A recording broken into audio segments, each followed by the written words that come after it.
Assalomu alaykum hurmatli obunachilar. Zoltoy Koronadan siz nomingizga kimdirlar tanishingizmi yoki firibgarlarmi noqonuniy kredit qarzini olgan. Endi sizga xat kelyapti, ancha sum bo'lib ketgan. Nima qilish kerak? Necha navbatda o'sha kredit qarzini, ya'ni Koronadan qarzini kim tomonidan, qachon va qaysi shartnoma dogovor raqam bo'yicha olinganini rasmiy markazdan yoki dilerlardan aniqlashtirasiz. Bu bo'yicha ma'lumotlarni olasizda, solishtirib ko'rasiz.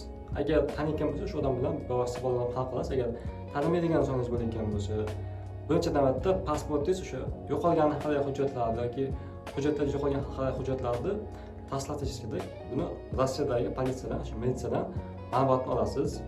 Barmog'izni hujjatlarini olasiz. Shunday ekspertiza xulosalarini olasiz.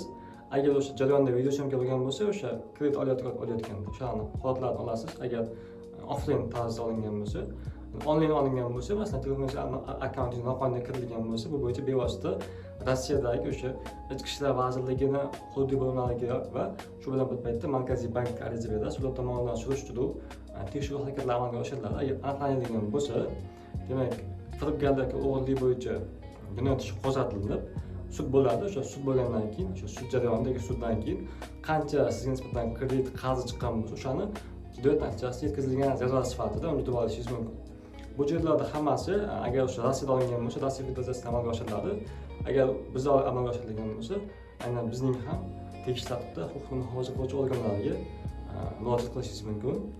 E'tiboringiz uchun rahmat, salomat bo'linglar.